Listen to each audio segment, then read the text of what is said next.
요즘 물가 때문에 힘드시죠? 세계 어디를 가나 물가가 다 비싼데 그 중에서도 유독 비싼 나라가 있습니다. 무슨 베네수엘라나 짐바브웨처럼 화폐가 제 가치를 못해서 비정상적으로 물가가 오른 경우 말고 화폐 가치가 탄탄한 정상국가 중에서 물가가 가장 비싼 나라가 어디냐라고 하면은 항상 얘기가 나오는 게 스위스예요. 일단은 임대료부터가 진짜 깡패입니다. 제네바 중심 도시로 가면은 월세가 평균 300이 나온대요. 참고로 방 하나 기준이에요. 그나마 외곽 쪽으로 조금 빠지면 100 얼마까지는 떨어지긴 하더라고요. 이것도 조금 빡세긴 하죠. 왜 이렇게 임대료가 비싸냐? 일단 제네바가 인구 밀도가 높더라고요. 서울이랑 크게 차이가 나지 않습니다. 그만큼 공급에 비해서 수요가 많은 편이고요. 다들 소득이 좋아가지고 구매력이 또 괜찮아요. 특히 스위스는 슈퍼리치가 많죠. 세율이 낮고 은행의 비밀을 보장해주다 보니까 부자들이 조세 회피나 재산 은닉을 목적으로 많이 옵니다. 그렇게 모인 부자들이 부동산에 또 투자를 많이 하죠. 과정에서 임대료가 많이 올랐고, 근데 임대료가 높으면 가게들도 유지비가 많이 드니까 상품의 가격도 오를 수밖에 없거든요. 이게 생활 물가에도 반영이 되고요.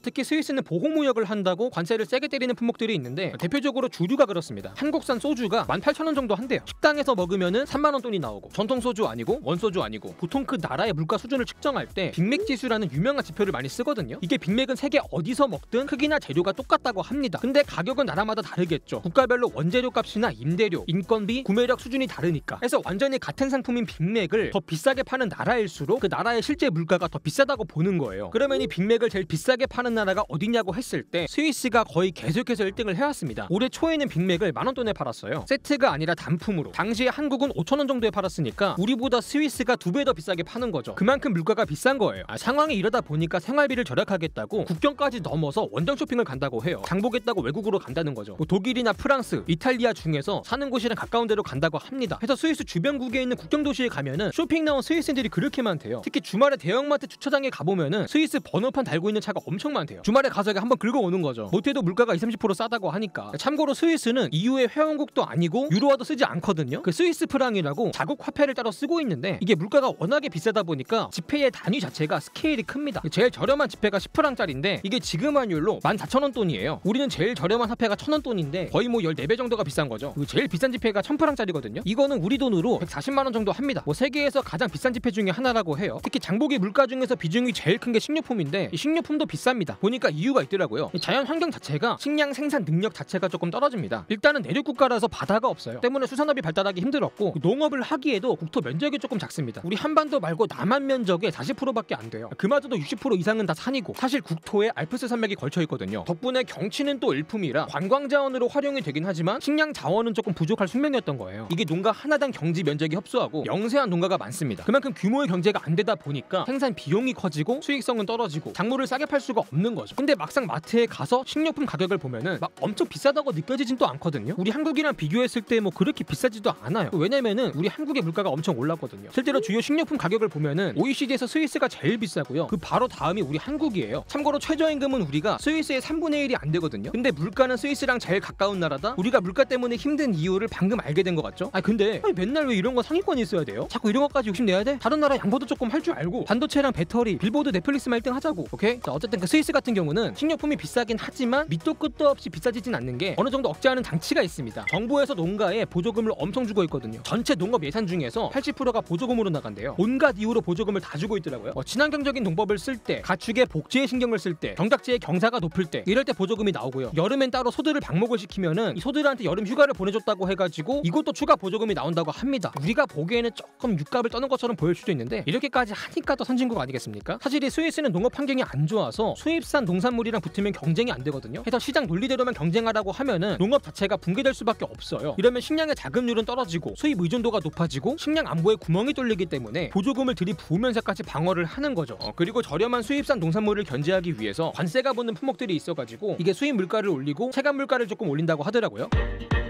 다음으로 스위스의 제조업 구조를 보면은 생활용품이랑 관련된 제조업 기반이 조금 약합니다. 이게 생활용품의 가격을 높이는 요인이 되고 있고요. 왜 이렇게 돼 있냐? 대부분의 생활용품은 부가가치가 조금 낮죠. 대신에 대량 생산을 통해서 박리담회를 하는 건데 이 스위스는 박리담회로 가기에는 산업 기반이 굉장히 고비용 구조라는 거예요. 기본적으로 인구가 적고 내수가 작기 때문에 대량 생산을 해가지고 규모의 경제를 이루기가 쉽지 않아요. 그만큼 생산 비용은 커질 수밖에 없고, 특히 제일 중요한 인건비도 말도 못하게 비싸고요. 또 의외로 천연 자원도 없어가지고 원자재도 수입에 많이 의존해야 돼요. 심지어 오히려 수입할 때 드는 조달비도 큰 게 바다가 없어가지고 해원을 이용하지 못하고 알프스 때문에도 벽으로 막혀있고 길 자체도 되게 험준합니다. 보다시피 생산 비용이 크다 보니까 박리담회형 제조업이 발달하지 못하고 그만큼 공산품들의 공급이 잘 안 되니까 수입에 의존하게 되고 물가가 비싸지게 됐다는 거예요. 참고로 그렇다고 해가지고 제조업 자체가 약하다고 볼 수는 없는 게 부가가치가 높은 제조업은 또 잘 돼 있거든요. 뭐 명품 시계, 제약, 기계, 첨단 산업 이런 쪽으로는 또 굉장히 잘 되어 있습니다. 세계적인 기업들을 가지고 있고요. 사실 이게 인건비가 비싸면은 전 세계에서 고급 인력이 모이고 과정에서 기술력이 딸려오기 때문에 고부가가치 산업을 키우기에 유리하다고 합니다. 근데 사실은 공산품이나 식료품보다는 그 서비스가 진짜 엄청 비쌉니다. 그 서비스는 거의 다 인건비잖아요. 근데 인건비가 워낙에 비싸니까 이런 쪽이 비싼 거예요. 예를 들어 미용실에 가면은 남자 커트 같은 경우는 100% 인건비인데 이게 거의 5, 6만 원대가 나온다고 해요. 바버샵 아니고 오일칠 안 해주고 면도 안 해주고 두피 마사지 안 해주고 이 돈이면 그냥 바리깡을 사죠. 그냥 긁어버리면 되는데 마찬가지로 외식비도 비쌉니다. 주문부터 요리, 서빙, 결제까지 사람이 하니까 저렴하게 대충 때우는 한 끼 식사가 2, 3만 원이라고 해요. 한국에서는 외식보다 해먹는 게 더 비싸다 이런 말도 하는데 스위스에서는 무조건 외식이 훨씬 비쌉니다. 근데 관광객은 해먹을 수가 없잖아요. 무조건 외식인데 이렇게 되면은 이미 관광을 하는 게 내가 아니에요. 스위스가 내 지갑을 관광하는 거예요. 쓱 한번 훑어보고 별로 볼 것도 없네 뭐 이러고 가는 느낌? 인건비가 대체 얼마길래 이러냐. 이게 각 주마다 최저임금이 다른데 제네바 기준으로 최저시급이 23프랑이거든요. 이게 지금 환율로 33,000원 정도 합니다. 우리 최저시급이 지금 만원 돈이 안 되거든요. 스위스가 우리보다 3배 이상 비싼 거예요. 알바만 하루 8시간을 돌려도 달에 580만 원을 가져갑니다. 평균이 아니고 최저임금으로. 때문에 이 고물가의 핵심 요인은 인건비라고 보시면 될 것 같아요. 근데 이게 반대로도 생각을 해보면은 이 물가가 비싸도 그걸 감당할 만큼 소득의 수준이 높기 때문에 충분히 살만하다라는 거죠. 그 가난한 나라에서 물가가 비싸가지고 서민들이 죽어나가는 거랑은 조금 다른 느낌이에요. 오히려 물가가 비싸긴 하지만 그보다 최저임금이 더 비싸기 때문에 임금에 비해서는 물가가 낮다 이렇게 평가가 되기도 해요. 예를 들어가지고 빅맥을 사 먹기 위해서 노동력을 얼마나 투입해야 되는가를 볼 때 한국에선 빅맥을 사 먹기 위해서 32분을 일을 해야 되는데 스위스는 17분만 일을 하면 된다는 거예요. 거의 절반 정도 되는 것 같아요. 즉 우리랑 같은 삶의 질을 누리기 위해서 우리보다 스위스가 적게 일하고 있다는 겁니다. 실제로 스위스에 사는 분들 얘기를 들어보면은 한국보다는 삶이 여유가 있다고 하더라고요. 알바만 해도 사라지는데 그럴만하죠. 실제로 행복지수도 보면은 항상 최상위권이고 스위스는 위에서 3등인데 한국은 밑에서 3등이에요. 근데 이게 임금을 올리고 싶다고 무작정 올릴 수 있는 게 아니잖아요. 산업이나 기업에서 감당할 수 있을 만큼만 올리는 건데 스위스는 이거를 감당할 수 있을 만큼 경제력을 갖추고 있다는 거예요. 지금 스위스 인구가 870만이거든요. 근데 GDP가 20위권 안에 들어갑니다. 인구 1000만이 안 되는 나라 중에서 20위 안에 드는 나라가 스위스밖에 없어요. 상대적으로 적은 인구로 거대한 경제 규모를 달성했다는 거죠. 그러다 보니까 1인당 GDP도 굉장히 높고요. 항상 5위권 안에 들어가 있습니다. 외환 보유액도 전 세계에서 3번째로 많고요. 앞에서도 말했지만 금융, 제약, 기계, 명품 이런 쪽으로 많이 하고 있거든요.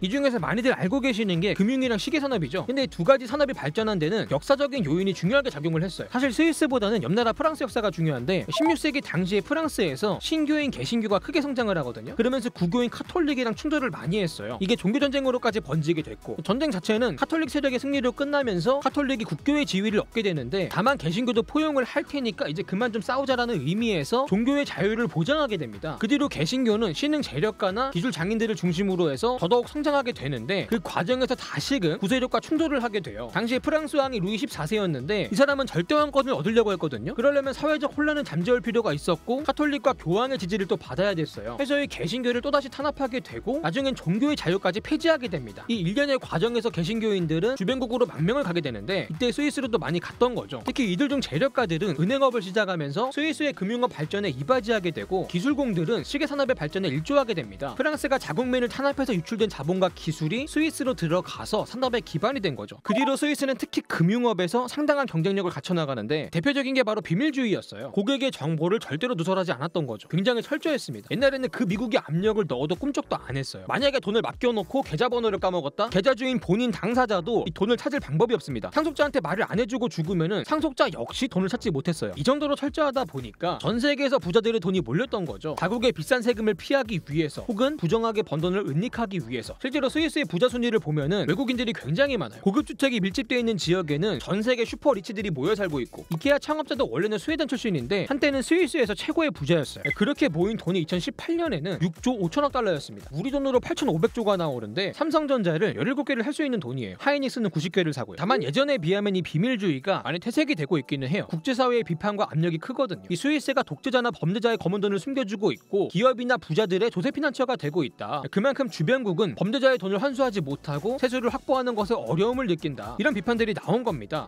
결국 2013년에는 OECD 회원국들이랑 2015년에는 EU 회원국들이랑 계좌 정보를 공유하기로 했어요, 스위스가. 이러면 핵심 경쟁력이 무너지는 건데 그래도 괜찮은 걸까 싶기도 하지만 그래도 아직은 스위스만한 데가 없다는 평가가 많아요. 그리고 사실 스위스가 이제는 금융업 말고도 제약이나 기계 쪽에서 미래 먹거리를 또 확보해준 상태라서 어느 정도 수용이 되는 것 같더라고요. 다음으로 이 금융업이 발전한 데는 영세 중립국이라는 지위가 크게 작용을 했어요. 스위스는 다른 나라를 침략하지도 않고 침략을 받지도 않는 일종의 성역 같은 지위를 가지고 있는데 사실 지정학적으로 봤을 때 이렇게 할 수밖에 없습니다. 강대국들 가운데에 딱 끼어 있거든요. 독일이나 프랑스, 이탈리아 같은 애들. 이게 어느 한쪽 편을 들었다가는 다른 쪽에 노여움을 사게 되면서 나라가 전쟁터가 되기 십상인 위치예요. 그러다 보니 그 누구의 편도 들지 않고 철저하게 중립을 지키면서 버텨오다가 국제사회에서 중립국의 지위를 인정받게 된 거예요. 이게 경제적으로도 효과가 굉장히 컸던 게 일단은 전쟁으로 인한 손실을 피할 수가 있었고요. 군비에 투입할 자원을 경제 발전에 투입할 수 있게 됐고요. 온갖 국제기구나 시민단체의 본부가 들어오게 되면서 양질의 일자리가 창출이 됐습니다. 특히 금융업의 발전에도 큰 도움이 됐던 게 세계대전이 터지면서 엄청난 인플레이션이 왔고 각국에서 화폐의 가치가 엄청나게 떨어졌잖아요. 군자금 마련한다고 세금은 또 엄청 걷고 해서 각국의 부자들은 이 재산을 지키기 위해서 안전한 스위스로 재산을 빼돌리게 됩니다. 여기는 중립국이고 전쟁의 위험이 없으니까. 이 세계대전 덕분에 고객들을 엄청나게 확보하면서 이때 스위스의 금융업이 또 많이 성장을 했다고 해요. 당시 전쟁으로 유럽의 상당수가 몰락했던 걸 생각해보면은 이 중립국이라는 지위가 정말 달달하게 써먹힌 거죠. 마지막으로 세율이 낮다는 것도 경제성장에 큰 역할을 했어요. 특히 기업에게 걷는 법인세가 적다 보니까 전 세계 기업들이 스위스로 몰리게 되고 기업들이 양질의 일자리를 창출하고 있고 또 개인에게 걷는 소득세가 적다 보니까 부자들 역시 몰리게 되거든요. 이들이 금융 서비스를 많이 이용하면서 금융업이 성장하는 효과가 있고 과정에서 경제가 성장하게 된 겁니다. 근데 이런 세금 정책 역시 비판을 받아왔어요. 스위스가 조세 피난처가 되고 있으니까. 그래서 이것도 조금씩 바뀌는 추세긴 합니다. 최근에 OECD가 최저 법인세율을 15%로 인상했는데 스위스도 여기에 참여하게 되면서 법인세를 인상했어요. 여러모로 스위스가 경제 구조를 바꿔가는 상황이라고 보시면 될 것 같습니다. 자, 오늘 영상 여기까지고요. 지금까지 지식한입의 한입만이었습니다.